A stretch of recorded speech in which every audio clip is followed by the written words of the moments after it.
بسم اللہ الرحمن الرحیم الحمد للہ رب العالمین والصلاة والسلام علی رسولہ الامین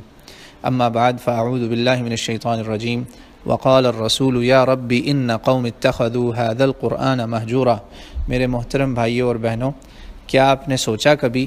کہ قرآن پاک میں ایک ایسی آیت ہے جو کہ ہمیں لگتا تو ایسے ہے کہ شاید کہیں ہم ہی نہ ان لوگوں میں شامل ہوں۔ جی ہاں، آیت ہے ایسے کہ رسول نے کہا کہ اے رب، میری قوم نے اس قرآن کو پس پشت ڈال دیا، یعنی اس قرآن کو انہوں نے اگنور کر دیا، اس سے غفلت برتی، اس کے پیغام کو نہ سمجھا نہ سوچا۔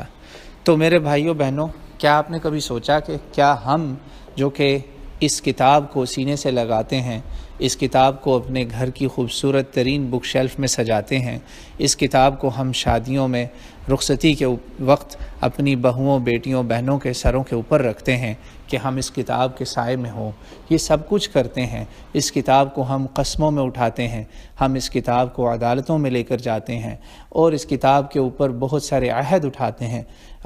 اس کتاب کو ہم مسجدوں میں رکھتے ہیں، نمازوں میں پڑھتے ہیں، مگر کیا ہم نے کبھی یہ سوچا کہ ہم نے اس کتاب کو سمجھا، ہم نے اس پہ عمل کرنے کی کوشش کی، یا صرف کیا یہ رسم و رواج کے لیے رہ گئی؟ جیسا کہ کسی نے نیا گھر خریدا تو ہم وہاں الحمدللہ برکت کے لیے قرآن کی تلاوت کرتے ہیں، کوئی فوت ہو گیا تب بھی قرآن کی تلاوت کرتے ہیں، کبھی فاتحہ پڑھ کے، کبھی اخلاص پڑھ کے، کبھی کچھ نہ کچھ اس طرح کے سلسلے کر کے۔ تو بھائیو بہنوں،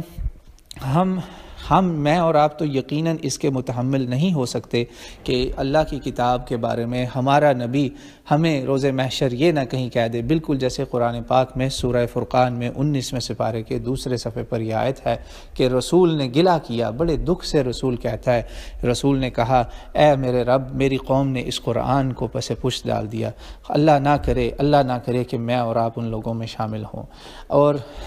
یہ بات یاد رکھیے میرے بہنوں اور بھائیوں کہ اس کا خطرہ ہر وقت ہے۔ یہ آیت اس وقت اتری جب کفار مکہ نے قرآن کا پیغام سننے کے بعد، اپنی زبان میں آنے کے بعد، اس میں جو کچھ بھی نصیحتیں یا باتیں تھیں اس کے باوجود اس کو پس پشت ڈالا، تو ان کو یہ پیغام، ان کے بارے میں یہ گلہ جو کیا نا، رسول اللہ صلی اللہ علیہ وسلم نے شکایت کی اللہ تعالیٰ سے کہ کیسے ان لوگوں نے یہ کر دیا۔ تو آج تو رسول اللہ کی قوم صرف مکہ والے، مدینہ والے تو نہیں رہے نا، میں اور آپ بھی رسول اللہ کی قوم ہیں۔ ہر دنیا کا وہ شخص، جی ہاں، ہر دنیا کا وہ شخص جو رسول اللہ صلی اللہ علیہ وسلم کے نبی بننے کے بعد اس دنیا میں آیا، وہ سب رسول اللہ کی قوم میں ہیں، مگر کچھ سرکش ہیں اور کچھ سرکش نہیں ہیں۔ الحمدللہ میں اور آپ، اللہ کرے کہ سرکش لوگوں میں نہ ہوں،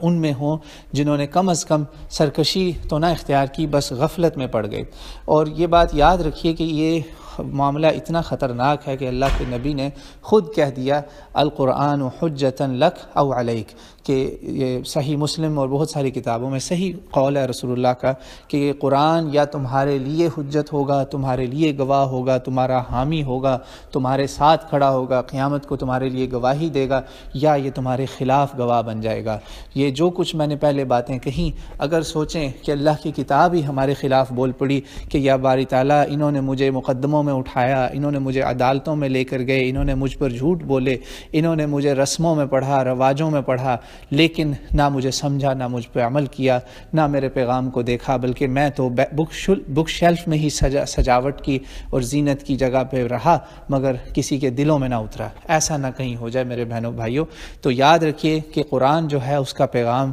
پورے عالم اسلام اور پورے عالم انسانیت جو ہے نا، ان سب کے لیے ہے۔ اللہ تعالیٰ نے فرما دیا ہے، اور یہ میرا پیغام غیر مسلموں کو بھی آپ دے سکتے ہیں کہ اے انسانیت، تمہارے پاس آج ایک نصیحت کی چیز آ چکی ہے، اور وہ ایک ایسی چیز ہے کہ جس سے دلوں کو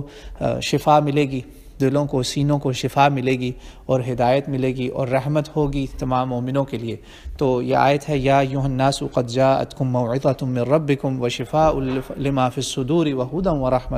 ورحمۃ للمؤمنین۔ تو اس لیے میری بھائیوں بہنوں سے سب سے درخواست ہے کہ ہم نے ایک چھوٹا سا سلسلہ شروع کر رہے ہیں انشاءاللہ تعالیٰ اسی سلسلے میں، اس میں کوئی ہڈن ایجنڈا، کوئی اس قسم کا مقصد نہیں ہے، صرف ایک ہی مقصد ہے کہ ہم اپنی زندگی کی مصروفیات، ہسل اینڈ بسل آف لائف سے تھوڑا سا اتنا سا ٹائم نکال لیں کہ ہفتے میں ہر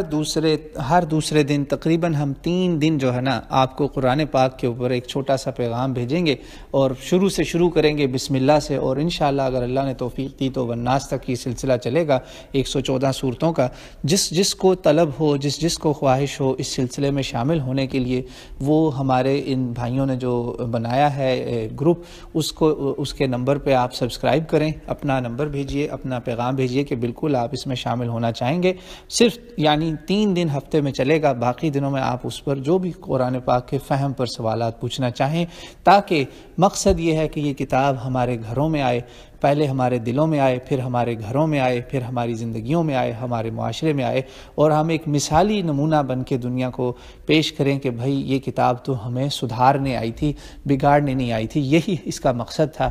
اور اللہ کرے کہ ہم اس مقصد میں انشاءاللہ تعالی بفضل اللہ کامیاب ہوں۔ واللہ اعلم۔